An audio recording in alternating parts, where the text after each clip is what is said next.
Around the Ozarks is now on your FM radio. Listen to Around the Ozarks mornings with Grace Gooley as I spotlight local people, stories, and podcasts, all while playing the country legends of the 90s and the hit makers of the 2000s. It's on the Ozarks' best country, 105.1 The Bull.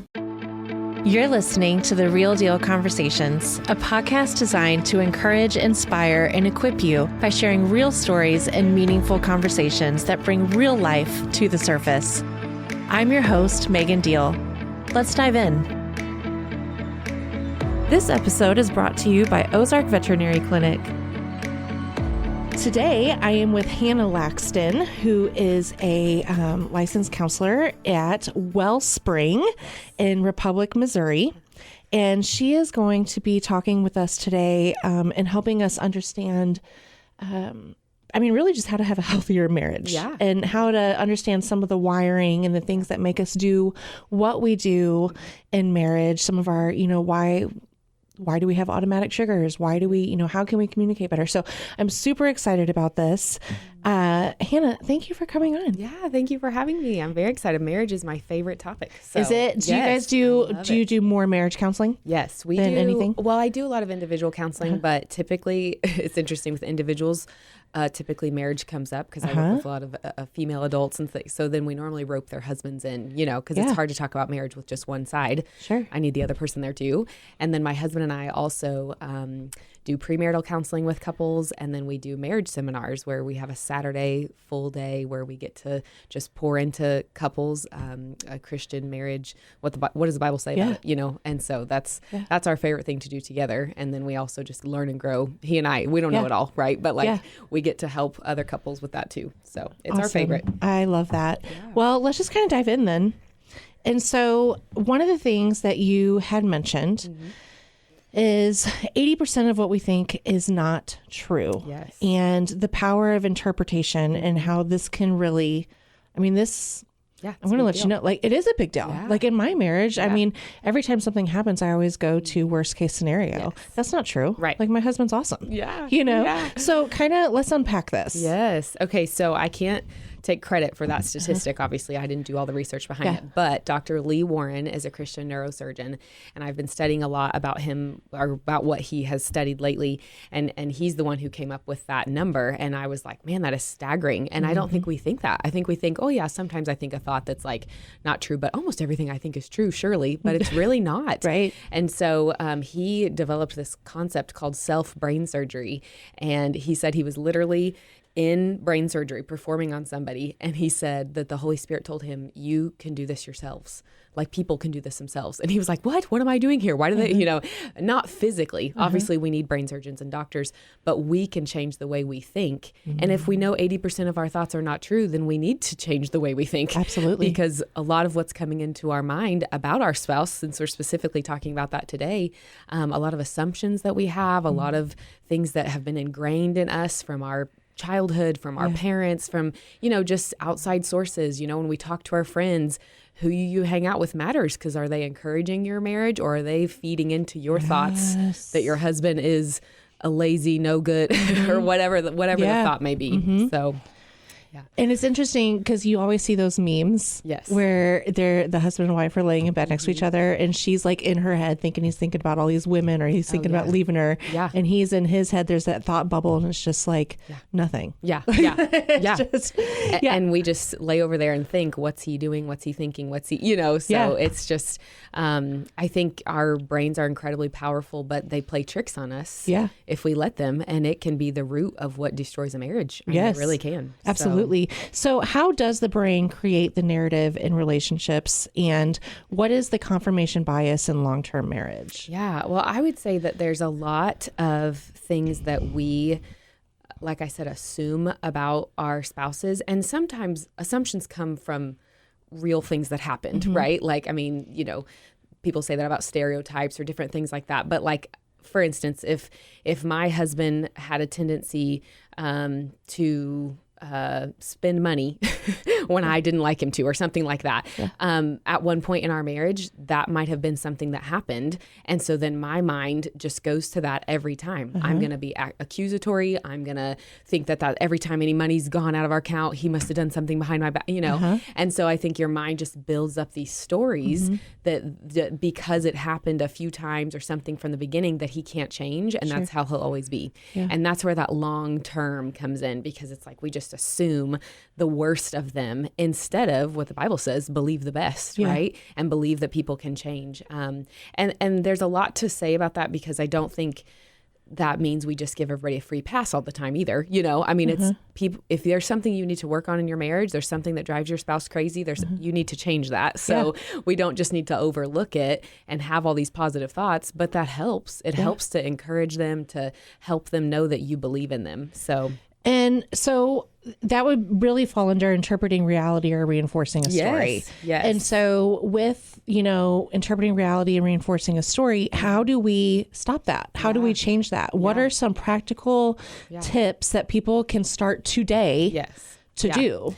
Well, what I would tell my clients is, the example we have is, you hear stories passed down generation to generation. There's that funny one about the ham that got cut the sides off the ham, but it was really just because it needed to fit into the pan. It had nothing to do with the ham itself. Or, there's just funny stories that get passed down, but they started one way and they've just been told over and over and over again a certain way. Yeah. And then we just believe that to be true. Yeah. And so I would say you have to ask yourself, when a thought comes in your head about your spouse, I would ask yourself, is that true? Is what I'm thinking about my spouse true? Are they lazy? Are they nagging? I mean, we're women, so we're talking wives to husbands, but when we reverse it, this applies to everybody. But is my husband truly the thought that I had in my head? Or am I making an assumption about him based off of past things, or based off of something I've just conjured up in my head that I think he's doing? Is it based off of fact, or is it based off of assumption? Yeah. And so I think the practical tip would be, ask yourself, is this true? Yeah. Is the thought that I'm having right now about my husband true? Is there anything about it that could be false? Maybe, one thing happened at one point, but that's not how he is anymore. So why would I was dealing with a client yesterday, working with trust issues. Her husband had been, unfaithful to her, different things, reasons to have trust issues, money, infidelity, all kinds of things, but trust had been betrayed there. And so he said something to her and she questioned it, and then we got to work through it. We were doing marriage counseling together and he said, no, this is true. I promise, well, she has a reason to believe it's not. And so, but what we came down to it was, do you believe your husband can change? Then you have to take him for what he's saying at face value. He's saying this is not true. It did not happen. Then we're going to start to believe it. Yeah. The truth will come out. Yeah. If it needs to come out, it will come out. But let's choose to believe that our spouse is telling us the truth, because we have to give them a chance to change. That has to happen. I have to, guys, I switched from Samsung to iPhone and I don't know how to work it. And I thought I put it on silent. It's okay. And I guess it's not. I want everyone to know I hate iPhone. You're okay. Well, I'm a big iPhone proponent. So that's one thing we will disagree on. Let's try this again. It's okay. Okay. So here's my question. And that is, say major trust has been broken. Yeah. You're in that initial beginning repairing phase. Yes. I personally would think that it would be okay to approach your husband and ask questions for clarification. Yes. So give me the balance there. Yeah. What in the beginning stages, what is healthy and appropriate in building that trust and asking the questions and getting clarification. Yeah. And then at what point do we need to start saying, okay, we've seen some repair, now we're not going to beat a dead horse and shame him the rest of his life? Yes, I agree. So I think that is a very good question. My personal thoughts about this, I'm not saying this is thus saith the Lord, but from what we have done with couples, if you are the one who has created the hurt, no matter what situation that is, like we said, money, infidelity, whatever it is, if you're the one who has created the distrust, then you are at the will of your spouse that did not cause all of that. So if they want to look at your phone all the time, total transparency, they get to do it anytime, and you have to practice not being offended because you're the one who put you guys in this position. If they want to ask you clarifying questions, don't get defensive. You're trying to build trust back. And if you have nothing to hide now, sure, you might be like, why is she asking me this again? Or why is he? But that's what you created that, you know, and it's not always one person's fault, but when you're the one that did the hurt, you have to be the one that is totally receptive to whatever you need to build back trust with me. I will do it. And so to me, there is a balance of growth, like at the beginning, you know, let's pretend somebody had a pornography addiction or something like that. So there's complete transparency with my phone. You can have it, do whatever you want to with it. And she may check it 4 times, 10 times a day, right? She may log into every social media you have. She may check every email. She may do all of that. And that's completely warranted and justified and all of that. But then I think you can drive yourself crazy being that obsessive over it. So then you have to slowly back off of that. And then I think you make a goal for yourself, you know, if that's the case, you know, okay, I'm going to back down to checking it twice a day. I'm going to back down, like, because I've seen that he's proven to me that that's not what he's doing anymore. So I'll still check because I need to sleep at night to know that I did my due diligence to keep him accountable. But I do think you back off after time. Like time doesn't heal all wounds. I don't believe that phrase. I do think time lessens the pain though. And I think time builds trust. I like that. I like that phrasing of it. Instead of time heals all wounds. Okay. So also the flip side would be the spouse who is doing the checking, is doing the due diligence. What would be a healthier approach to it all? Because in pain, we can approach things in a way that just spirals it. And then, and not saying that the person who's the victim, not victim, I'm just saying we can also create our own hurt in our hurt. And hurt people. I mean, we can hurt them in the process of trying to heal ourselves. And then we got two major issues. And so how the person who was initially hurt, the one that was affected, what is a way that they need to approach that, you know, approaching taking the phone and all of that so that we don't worsen it. I think a good way to look at this, and I look to my sister and her husband, their story is incredible. But long story short, they were battling something, or he was battling something, and they, after years, you know, it decided this is our war. This is ours. This is not his versus hers, hers versus his. It's ours. And marriage is supposed to be a reflection of Jesus and the church.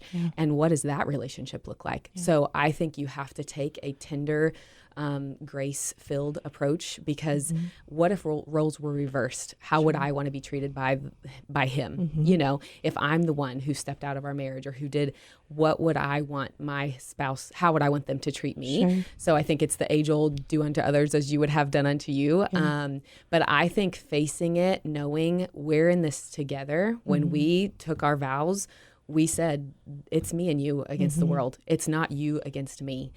We just did a marriage conference this last weekend, and it was just one of the other pastors was speaking, and he did an incredible example of how you can face something to different ways that we face situations that come up. And he brought his wife up on stage, and they went back to back. And so they, you know, that's a pretty good way to fight in a war, right? But you're not looking at each other. You're not seeing what each other are doing. You're battling and you're sticking together, but you're not really together. And so then he turned and had them both face the same direction.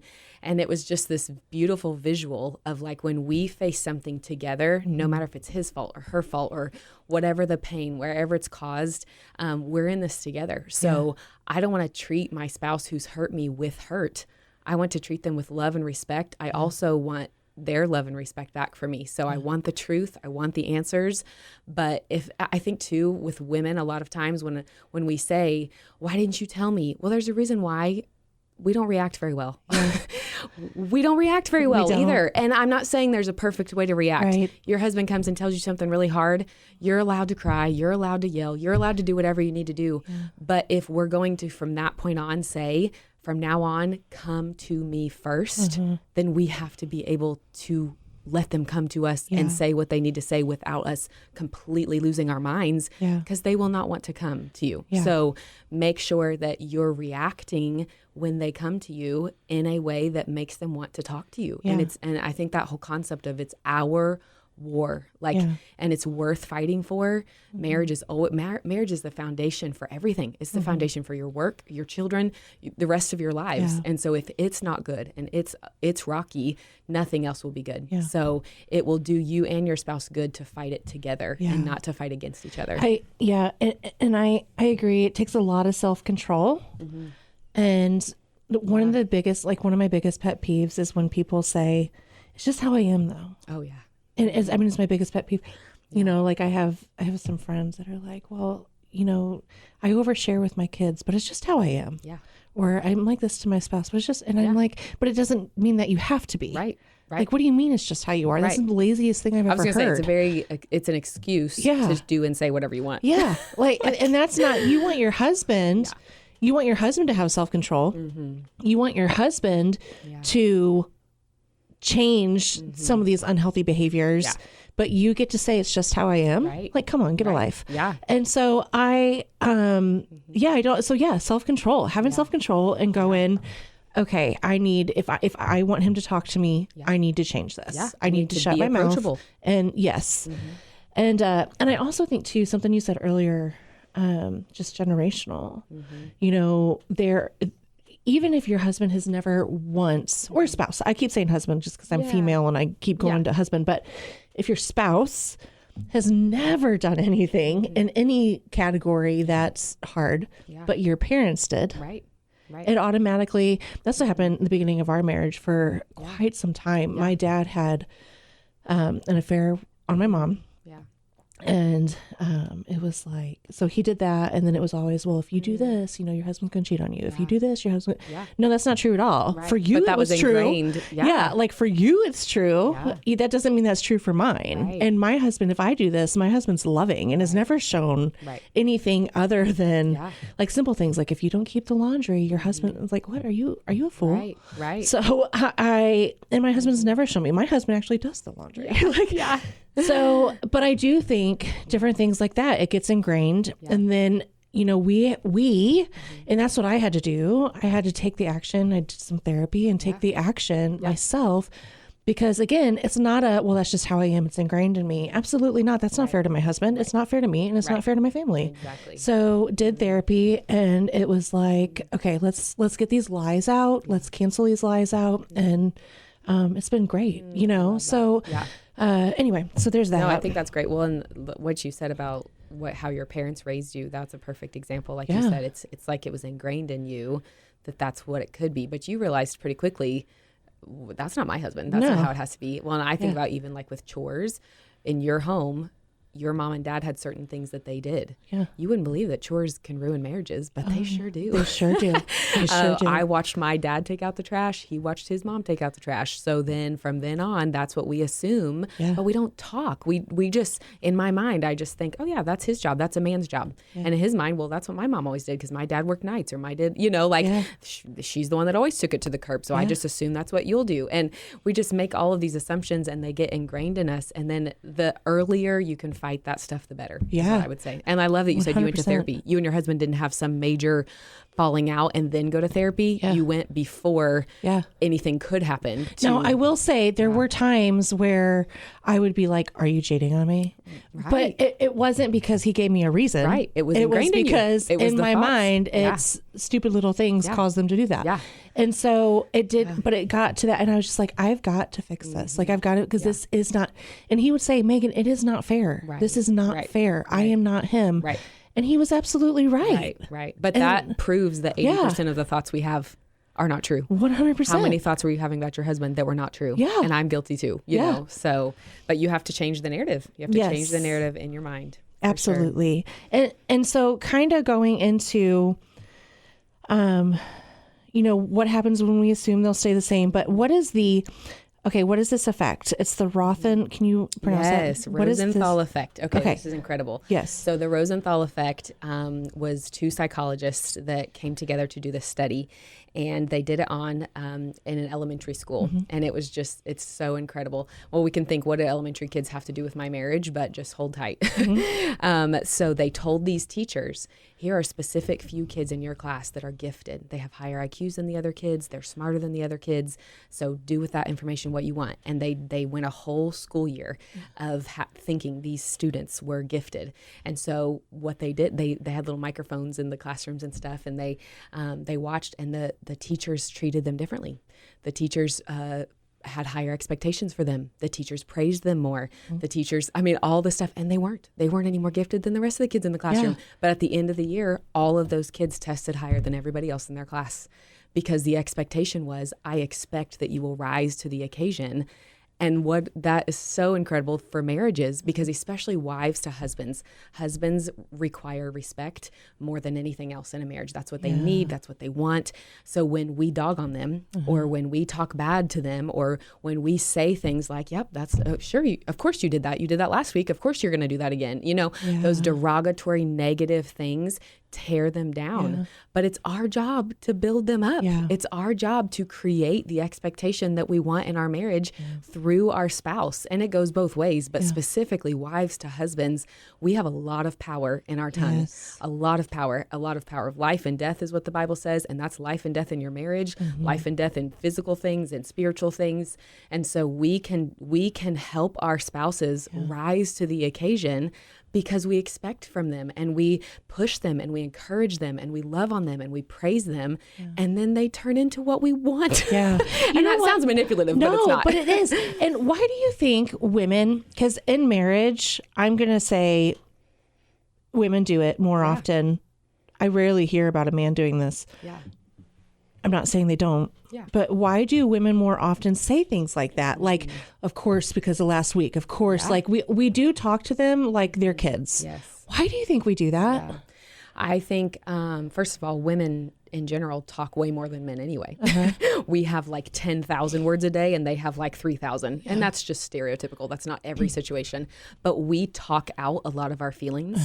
A lot of times men internalize it a little bit more, and I'm not saying one's right and one's wrong, but we speak out what we're feeling. And so, but we have to be careful, because they're hearing that. Like, and even I don't want you to do it to your girlfriends either. I don't want you to go to your girlfriends and talk about your spouse either. I don't want that to happen. I want us to just learn to protect no matter what, I speak positively about my husband, to my husband, with my friends, around my family. I don't talk negatively about him anywhere. I don't tear him down, but I do think it's just something that we, again, have to practice self-control in, because women just tend to talk more. And we're moms. And more emotional. So we're moms. And so it's like, how do you switch out of mom mode? And I think a lot of times I am so guilty of not switching out of mom mode. And talking to him like I'm teaching my kids. Teaching him a lesson. And I don't. And so it is. I mean, this isn't in the notes, so I may be throwing you off guard. No, but that's great. How can we reframe that? How can we? What is something us women can do to go, he doesn't need a lesson? Because, the difference between Daniel and I, Daniel's so, with me, so like full of grace, so like patient and calm. And I can trigger him. I'm not saying but for like 96% like of the time, he's so gracious. He's so calm. I say something and I sound like a butthead, and he's just like, man, that sucked. Like, don't do that. Like, he says something and I'm like, well, I'm going to give you a step-by-step of how you can do this better and why it's wrong. And it's so opposite. And even at the end of the day, like, he'll come home, I'll tell him, like, for me, I'll be like, this hurt me. Like, this is what you did. And it's not kind. And later that day, he'll come up and he's like, you are right. And I am sorry. Now, if it was the other side, I'm like, I want to beat the dead horse. So what is it that us women can do to stop that? Yeah. I would say you had it spot on with when we have children. I would say specifically to the women out there that are mothers and wives. I think there's a shift that happens in motherhood. Obviously, there's a big shift. And then you're so used to all day long, or if you're not with your kids all day, that's still the mentality. You're always thinking about, how to take care of them and what they need, and then discipline and all of this stuff. And so I think we have to transition our minds to think that our spouses, our husbands mean and matter. This is going to be kind of controversial. I don't know. They matter more than our children. Yeah. They have to. Yeah. Your kids are looking to your marriage as an example. So I have to show my kids, your daddy is my number one. And I will tell you, wait just a minute. I'm talking to daddy. I won't stop talking to my husband to talk to my kids because they need to learn that is not where my priority is right now. My husband is. And so I think we as women lots of times shift to kids, and that's our priority and that's our thing. And then we just shift that right into husband mode and then we treat them the same way. So if you can elevate your husband in your mind that he deserves the best of me and it's not fair that I pour everything into my work, into my kids, and then my husband gets my leftovers. So I think it's a shift in how you look at your husband. And yeah, it's hard to, again, it's those thoughts. We just have thoughts that I have down at the bottom of our notes to practice the pause, which is homework for everybody, to just stop and think before we talk to our spouse. Tone and timing matters. Tone and timing. How am I talking to him? We use this example in our marriage seminar. If my husband's watching a Celtics game and there's, 30 seconds left and it's 90-82 or what, some close game or whatever, and I come up and I say, hey, babe, tell me about your day. And he ignores me. And then I say, oh my gosh, he never listens to me. I can't believe he's so rude. Why aren't I the priority? Okay, well, hold on a minute. You walked into a situation that you knew he was not ready to just stop. So you have to check him out. Hey, when the game's over, I would like to talk to you. Like, when this is over, can we talk about our day? And then I'm not offended. I'm not hurt. I'm not all these things that we conjure up in our head about our spouses, that they never listen to us and all this stuff. Will help him shift his brain. Hey, after this is over, I would like some time and attention from you. And it's that simple. And I think there's also a flip to it as well in timing, because we as women get very overstimulated, physically, emotionally, mentally. And their timing is terrible too. And both wanting to hang out and have sex. All the time. So what is a conversation for both men and women in the general area of communication to get ahead of things? What is some things that you would tell the people you see, your clients, to, like, when you're not overstimulated, how can you convey to them, I know sex is important to you. But I'm overstimulated. And then, this is great. Or not just that, I know wanting to sit by me on the couch or just hang out is important to you, but I'm overstimulated. Right. I love that you talked about that. This is part, we're skipping down just a little bit, but I love this because it goes right with what we were saying. So everything you're talking about is intimacy, not just sex. People think intimacy is sex.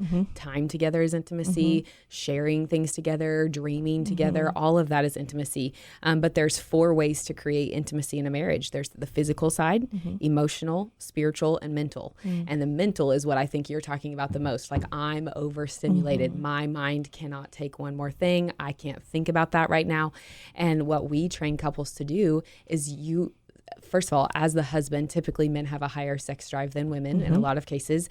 But you could meet the physical need all day long, but are you meeting her emotional need? Are you meeting her mental need? If you're a Christian couple, are you meeting the spiritual need? And if you're not, I would encourage you to, because that's a big part, big part of things. But we think sex is physical when it's actually the only thing that is both physical and emotional. We all have emotional needs. We all have physical needs. And sex is the only one that falls in both of those categories. So when we're talking specifically about this with our husbands, the way that we do it at our house, we have a 6-year-old, a 4-year-old, and a 2-year-old. All girls, crazy, loud, fun. It's all the things. But if we have a plan in our mind, or if he has a plan in his mind, hey, after the girls go to bed, I would like some time with you.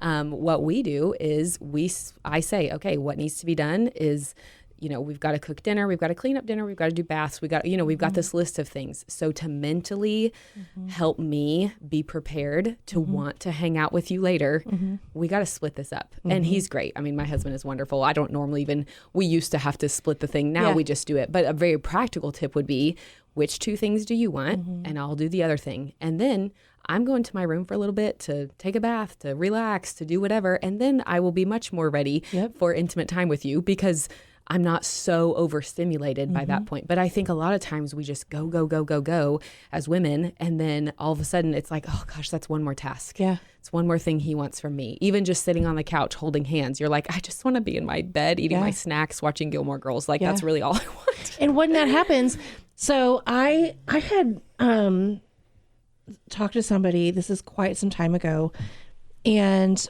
her spouse expected to have sex every morning. Every morning, and said, this is how we start our day. This is what puts me in a better mood. I think that's unhealthy. I think it's terrible. But what do you do when you need to tell your spouse no? Yeah. And how do you handle that? I think that goes back to safety and communication, being able to talk about it. I mean, first of all, if you're that nervous to talk to your spouse about it, I do think counseling is a great opportunity. I mean, I can't tell you how many hard conversations have happened in my office because there's a third party person there that's going to mediate the conversation, especially if you're not used to talking about this stuff, which again, sometimes getting the spouse to counseling is the biggest hurdle because they may not want to go. Sure.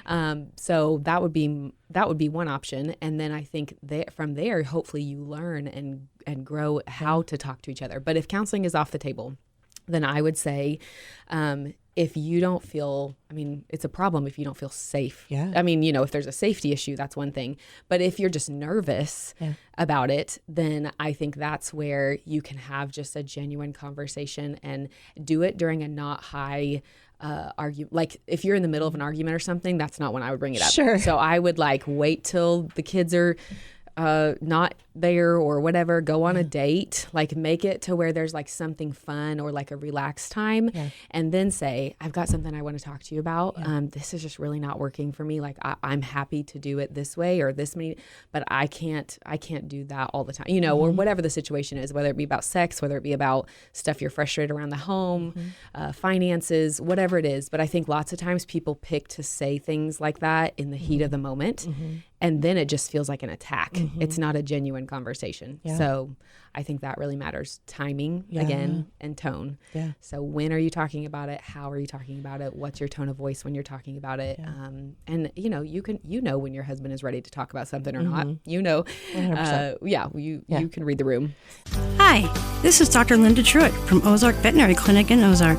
We have been taking care of animals from a Yorkie, cows, cats, with a full-service clinic that offers complete surgical services, hospital, boarding, and now we take care of exotic animals from parakeets, snakes, to even flamingos.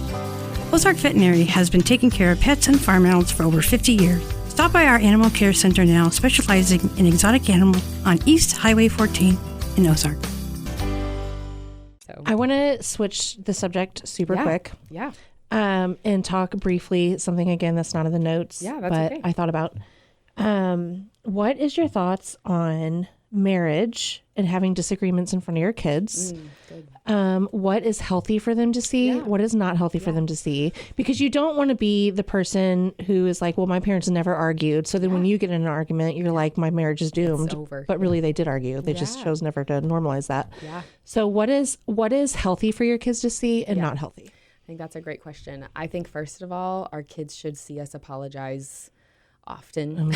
I think there's a lot of times we don't want our kids to see us as making mistakes and all of that. And so I think your kids learn everything from you first. Yeah. So there are kids who struggle to say sorry. Yeah. And I turn to parents and say, do you apologize to your spouse? Do you apologize to your children? Because we all miss it. We all get it wrong.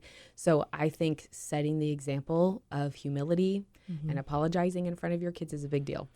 I would say any I think your kids can see minor things. I don't think they need to be involved in anything that has to do with finances, or like if you're arguing about money or this.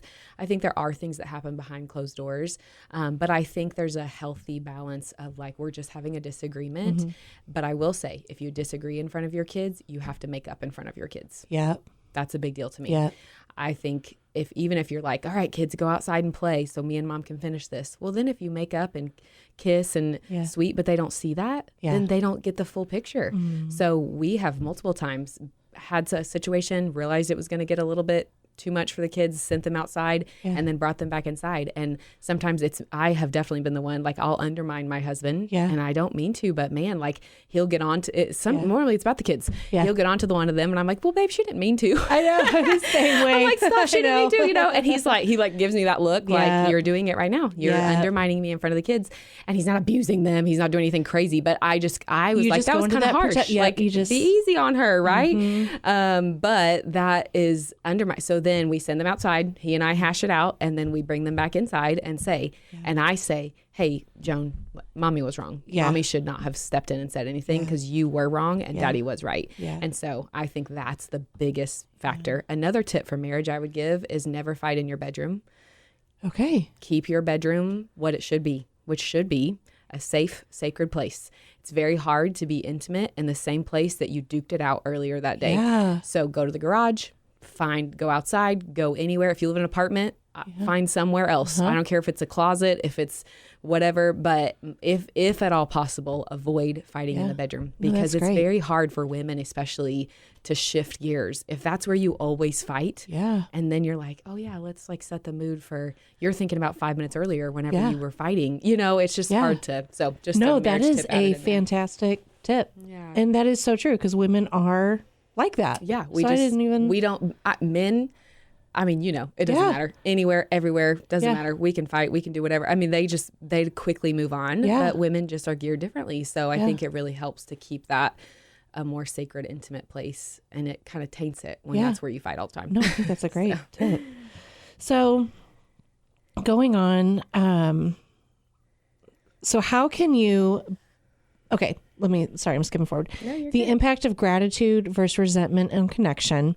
So how can you build a case for how your spouse is serving or loving you? So this kind of goes into that mindset. Yeah. So how can we build that case? Yes. So I think a lot of times we fall into extremes. We say, you never do this. You always do this. And it will kill your marriage. Yes. Those phrases will kill your marriage because, first of all, they're not true. They're not true. If I said to my husband, you always blah, blah, blah, he would say, remember that one time? Yeah. I didn't do it that one time. So now you're a liar and I'm right, so it just turns into this thing. So I think we use those extreme phrases a lot of times that can really hurt a marriage. But I would say stay away from extremes, and then also look for the good. Yeah. Look for the good. Instead of looking for the next time he's going to mess up, the next time she's going to mess up, I want to look for, man, did he turn the coffee on for me this morning? Yeah. And do I ever acknowledge that? Yeah. Maybe that's what your routine is every day, but it's still something positive he does for you. Did he help get the kids out the door for school? Did he clean up after dinner with me? And I think sometimes we think, well, those things are just things that we should do for each other. It's just part of being a family. Yeah, but we call out the things. Well, you didn't do this, you didn't do that. But we don't ever say, man, I really liked cooking dinner with you tonight. Yeah. I really appreciated that you took the trash out. I appreciate that I never have to think about the grass. Yeah. I appreciate that I never have to do, you fill in the blank there. But so many times we just assume that they know we appreciate them. Yeah. And they don't. Because what we do is pick out the thing they did wrong and talk about it for 5 days. And then what about the other 10 things that we could have acknowledged and brought to light? Yeah. How about we start highlighting the good that our spouses are doing instead of the negative that they're doing? And not that the negative doesn't need to be talked about, because sure, if there's something that needs to be changed, change it. But just like those gifted kids that we talked about that weren't actually gifted, they turned out to be that way because we brought to it, oh man, I encouraged, I praised, I did all those things. And that's what really matters, and that can change a marriage. I mean, genuinely, when we highlight the good and talk about the negative, but don't highlight it all the time. And I think flip side too, for the men to do the same for women. Oh, yeah. Women who are working and mom. Yeah. Or stay at home mom. Yeah. and none of that gets acknowledged. Right. I think it goes both ways. For sure. And also plays into the intimacy. For sure. When a female is not getting recognized for, because you're a stay-at-home mom, so the kitchen's easy for you to focus on. The laundry's easy for you to focus on. And so those things get overlooked, and women need to feel just as important. Oh yeah, for sure. And I think that definitely plays into the mindset and intimacy too. Yeah. And my favorite word is consistency. Like some people change their word every January or whatever, and that's fine. Mine has been for years and years and years, consistency. And I think there's so much value in that. Like I don't ever want my husband and kids to wonder what version of mom is coming home. Yeah. And again, I'm not saying I'm perfect. I'm not saying I can't have a bad day, but the more consistent I am, the more reliable I am, the more they can depend on me, and vice versa. Same thing for our spouses. And I want to instill that into my kids, you know. You can have a bad moment. You can have a tearful or mad, whatever. You can have all those emotions, but it doesn't need to ruin your day. And you have to learn how to self-regulate to get back to the place where you're like, okay, I'm steady again. So how can we self-regulate? Yeah, it's a great question. Well, I think it depends on the situation. That's so hard. It's a hard question to answer because it could mean a variety of different things. But honestly, I mean, as a Christian, the Bible tells us we have the fruit of the Spirit inside of us, and you have to draw on that. The love, the patience, the kindness, the goodness, the faithfulness, all of those things are already inside of us, but sometimes we let them lay dormant. But we got to pull out those things, and we got to practice them. And it's not easy. I think, like we said, sometimes our thoughts are so ingrained to act one way that we have to train our brains to act another way. And a tip I would give is when you're trying to train yourself to do something different, to regulate yourself different, find a scripture, find a phrase, find something that's helpful to you, and put it everywhere. Put it on your mirror, put it on your phone, put it on your dash of your car, put it on your fridge, wherever you go to the most, to remind yourself, I'm doing things differently now. I'm not going to be the hot mess mom all the time. That's okay sometimes, right? Like but I don't want to be that all the time. I want my kids to see me stable and steady. I want to be that for my husband. And again, you use this for whoever's listening. This could be you, your husband, your wife, all the things. But I think the way you self-regulate is you learn to train your body and your brain to go the direction that you want it to go, because it's so going to go the other direction.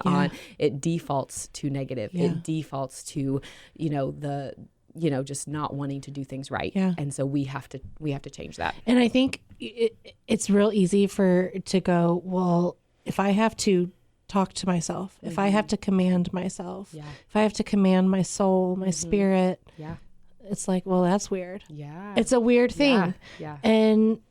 But like sometimes, I don't do this all the time, but sometimes like if I'm sad or mad or whatever, I'll force myself to smile, and I'll just sit there with a smile on my face, and it feels so stupid. It really does. And it probably looks crazy, but it does change my mood a little bit. And you have to command your body and your mind. Right. And I think a lot of times for years, that was never something that was taught. That was never something that was normal. For so long, it's just been, well, this is how I am. Again, it goes back to, well, this is just how I am. So we just have to let it be.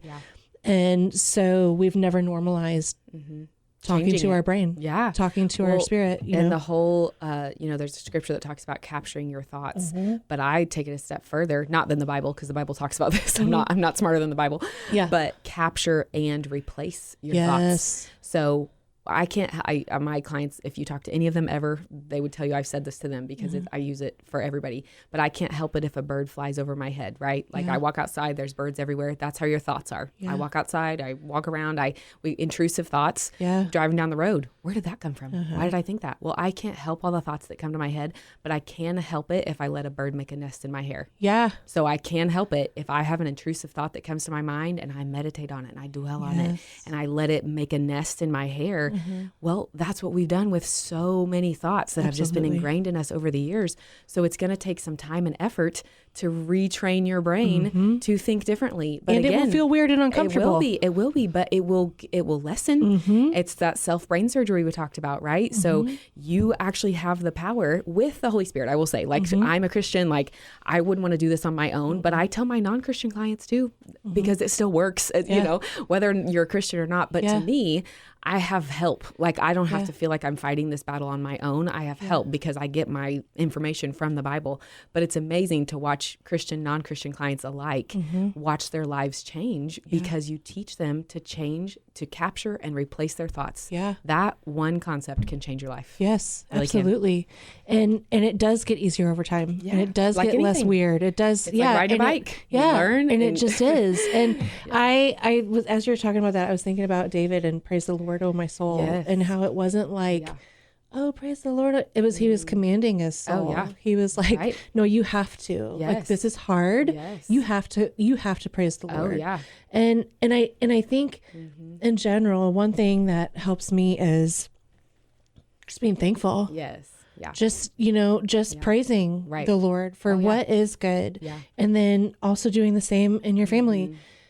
What is good? Yes. And telling your mind, because it is so easy for us to go to what is bad. Yes. Yeah. And so it is that mind training and saying, no, we need to start focusing on what am I thankful for? Right. And I love that you brought up David because I have a story. and worshiping and it all right. falls into marriage. Yes. And so what were you going to say? All of it goes together. Yeah. Well, I love that. I'm actually doing a women's conference this upcoming weekend, and I'm talking about David and worship as part of it. And what we're talking about is in 1 Samuel 30, David's entire camp was taken. His wives, his children, all of the other soldiers, their wives and children, all of their stuff was taken. And it said he had no energy left to weep. Yeah. He had wept, he had nothing left, but he turned his gaze to God. Yeah. And he received strength Yeah. from God. And then verse 17 down says he went back and got everything that was stolen from him back. Not one single person was missing. Not one single item was missing.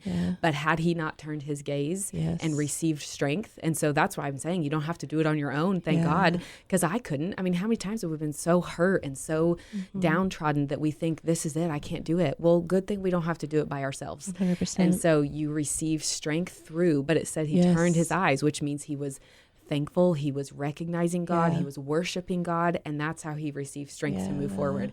So I think, again, it applies to marriage because how am I going to do this? My marriage is doomed. My husband will never change. I'll never change, and lots of times we think we will and they won't, but we are probably in the same boat where there's things we could change that we don't. But you don't have to do it alone, which is great. And so, where can I be thankful? Who can I be thankful? Like what can I recognize in my husband and my kids and the people around me? And that will change your gaze. It will change your focus. 100%. And I think to worship, just kind of like piggyback on that, so many battles in the Bible were won with worship. Yeah. Just worship. Oh, yeah. Chains fell off in prisons. And, you name it. Moses and Jehoshaphat, and how they worshiped. That's literally all they did. And then the people that were attacking them went crazy against each other. Right. And so I what we're saying, guys, ladies, guys, is there really is something to a worship mindset.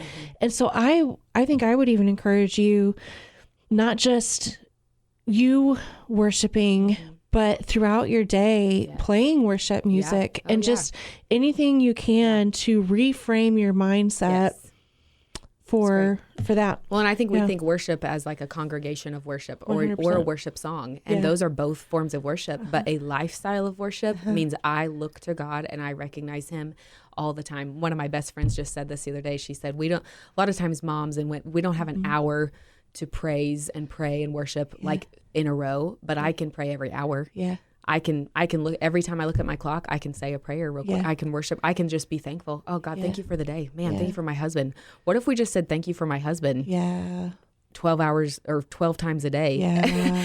That would change your mindset about your husband. If you just thank God for your husband and left out all the negative stuff. 100%. Yeah, because if you're focused on the negative all day and that builds a narrative, focusing on the positive is going to build a narrative. Well, it's just easier to focus on the negative. It is. It's more fun, right? Like we have more to talk about with our friends whenever it's negative. If you're in a group of friends and they're all talking negative about your husband or about their husbands and you say, man, mine's awesome. Yeah. that's kind of awkward. Yeah. It's a little easier to just chime in with the little things that they're saying, but who you hang out with matters. Yeah. And how you talk about your spouse really matters. And this is something I think about sometimes, because it's something I hear often is my husband just doesn't understand the load. He just doesn't understand what's on me. He doesn't understand all the overstimulation. He doesn't, but it's the same thing for them. Oh yeah. And women are so often, I'm very wired. I'm very wired differently than a lot of females. And so I tend to understand like the scattered brain. I tend to understand. And I also, like when I was super busy, my husband was the one managing the house when I had a massive plate. Yeah. And so I kind of, I'm saying I can kind of see their side, you know? And I think we should. I think both spouses, both sides should put themselves in the shoes and try. You won't maybe fully be able to understand. Yeah. But a lady at our church told this story the other day. She said, I was complaining to my husband at dinner and whatever. And then the Holy Spirit reminded me, this food's here because of him. This table's here because of him. This chair's here because of, and again, that they have a very, she stays home, he works kind of situation. But I think put yourself in their shoes and imagine what life would be like and just be thankful for it. Because you can't do what the other person does, and that's how God made it. And I think women too, it's very easy for us to assume, well, they don't understand all of my load because we look at ourselves as mom, wife, job, all the hats all the things, and we look at them and go, all they do is go to their job and come home. But you have no idea, as the provider, as the person who is responsible for your home, responsible for keeping you guys off the streets, responsible, the responsibility that they carry that they just don't talk about. Right.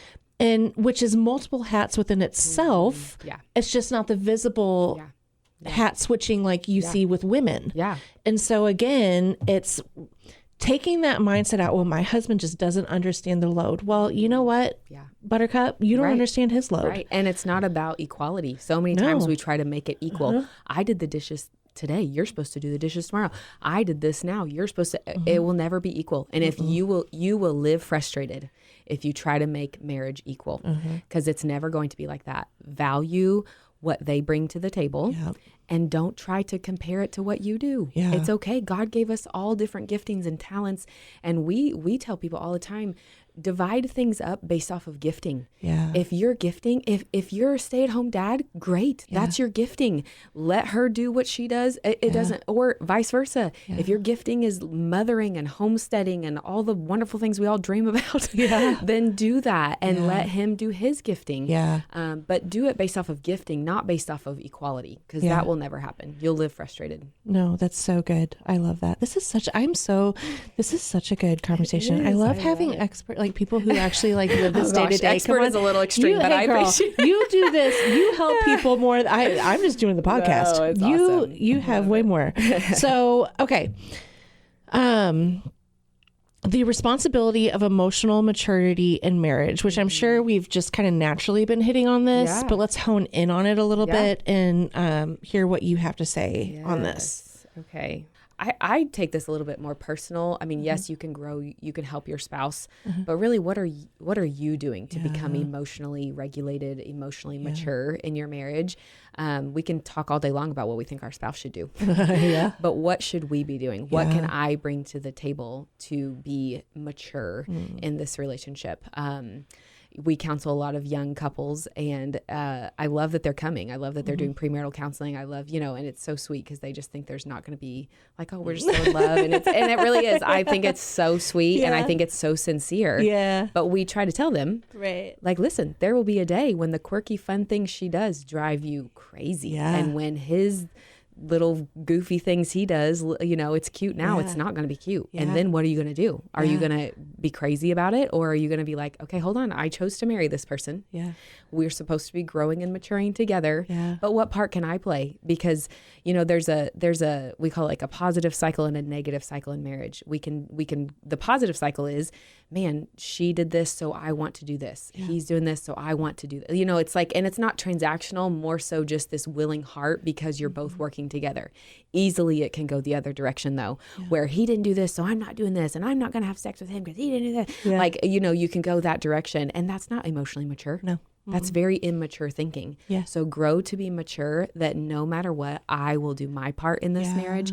And we tell people all the time, you're going to be accountable to God for your side of the marriage. Yeah. You're not accountable for what he did. Yeah. You're accountable for you. So when you stand before God, what is going to be said of you and how you handled your marriage? 100%. So I think it's really about you managing yourself. And so that kind of brings me to another question. You're in that honeymoon phase, and then throughout marriage, you're always growing. Yeah.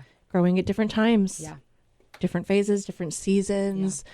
It's very rare that everything is aligned and the same. Yeah. Not that that's a bad thing. Right. How do you navigate that? I think again that like our war thing, going back to like, sure, you mature at different levels and you do this, but keeping in mind that we're supposed to be doing this together. We're supposed to be growing together. We're supposed to be maturing together.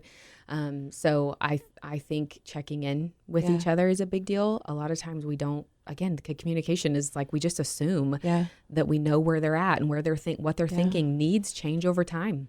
Yeah. Sexual needs change over time. Emotional needs, physical needs, spiritual needs, all of it changes over time. So you don't just assume that you know what your spouse needs and you think it's the same thing it was when you guys were 25. Yeah. Well, now 3 kids in and careers changed and whatever, you don't know what they need. You got to ask them, hey, this is what we've been doing. Do you need that anymore? Do you not need that anymore? Do you need more of something from me? So I think you got to just be vulnerable and check in with them and don't just assume that you know what they're thinking. And grow together. Yes. Because there's so many divorces like, well, we just grew apart. Yeah. We just grew into different people. Yeah. Well, that's life. Right. I mean, that's literally there's nobody you will be married to that's not going to happen. Exactly. Well, we always say you can fix the marriage you have or try again and the same problems will happen. 100%. So you might as well put the time and effort into the one you currently have. Yeah. Because the same problems will just resurface. Absolutely. It doesn't change. And I don't want to have to learn to go to the bathroom again for a spouse. Like, come on. Nobody wants to go through those phases where it was already uncomfortable in the first place. Now it's easy. I know. Yeah. So just, take fix it where you guys can still be embarrassing in front of each other and fix the one you have. And focus on each other. Have date nights. Again, I think kids put a damper on a lot of marriages when really it should enhance your marriage. It should make you love your spouse even more watching them be a parent. But so many times we put parenthood above our marriage and we have to prioritize. And again, I know some people don't have family around or they have to pay for babysitters or they even go into marriage seminars. Like we've got one coming up at the end of this month and people are investing money and time and getting babysitters and doing all of that. And never do we have anybody walk away from those and go, well, that was a waste of my time and money. You're always like, man, I wish I had done that 5 years ago. I wish I had invested. We invest in a lot of things. Yeah. How much time and energy do we pour into all these other things? But our marriage gets the back seat. 100%. Like it has to take the front seat. You have 100%. To invest. And that will mean financial and emotional and physical and spiritual, but it's worth it every time you do it. If you can invest, there's a lot of, Springfield, Ozarks, a lot of athlete families. If you can invest $3,000 into AU, you can invest $150 on a Saturday. Yep. You can, or a whatever hotel it is, or to a get hotel away. to get away, or a babysitter. I mean, 100%. It's just worth it. Priorities. Your marriage. I mean, God's the foundation for everything, and then marriage is the foundation for all the little pieces and parts to your life. And so I think it's always going to be worth it. 100%. Let's end with practical tools. Yeah. How to prepare quickly after misinterpretation. Go ahead and give us some of the tools and tips for how to do that. I think the biggest... And I like the word quickly. Yes. Yeah. Recover quickly. That's my favorite term. I have a lot of favorite terms. That's one of my favorite terms. Recover quickly. Arguments are going to happen. Disagreements. Call them whatever you want. Fights, arguments, disagreements. Yeah. People that walk in and say we don't fight, I'm like... First of all, you're lying to me or you don't care about your marriage because you're either too apathetic to have an opinion or you are lying. So I don't ever believe people when they say that.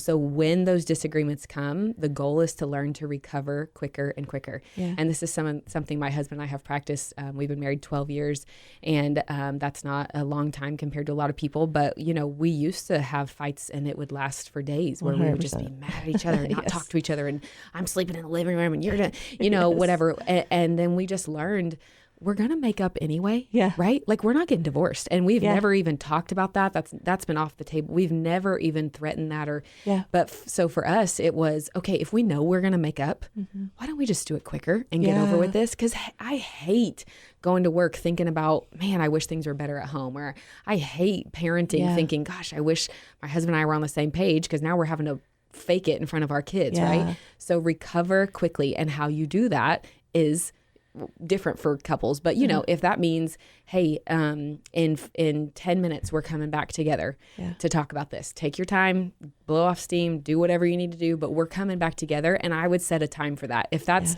maybe if you're someone who fights and it lasts a week, maybe we say in 2 days we're bringing it back, right? Because 10 minutes may be crazy to you. You're like, I can't even be in the same house as him. But whatever your time limit now is, whenever you argue, figure out how to make that smaller and smaller and smaller, because you're going to make up. We might as well figure out how to do it quicker. Yeah, no, I love that. So what is something, to end us out, what is something that is the most common encouragement you give to clients that you would want to leave our listeners today? Oh, wow. I would say, an encouragement I would say is, we look at 1 Corinthians 13, where we call it the love chapter, right, in the Bible. It's amazing. It gives a list of it. Love is kind and patient. And we love that when it talks about when that's, man, loving your neighbor and loving God and all that. But when it comes to you, replace your name in there. So love is patient. Hannah is patient. Can I say that? Is that true? Hannah is kind. Can I say that? Is that true about me and my spouse?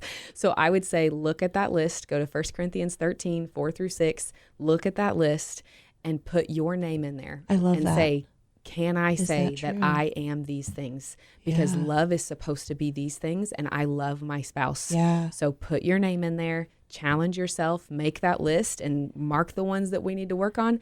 Probably you'll say, I'm pretty good at a couple of these. It should be encouraging too. It shouldn't just be, spanking you, saying you're terrible at all this, right? It should be, actually, man, I actually do.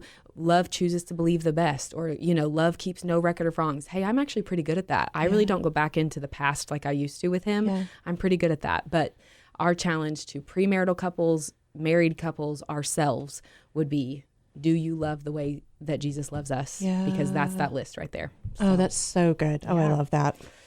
Hannah, thank you for coming on. You're welcome. And just it's been a pleasure. This has been so good. Yes. So, all right, guys, we will talk to you next time. All right. Thank you so much for having me. Yes.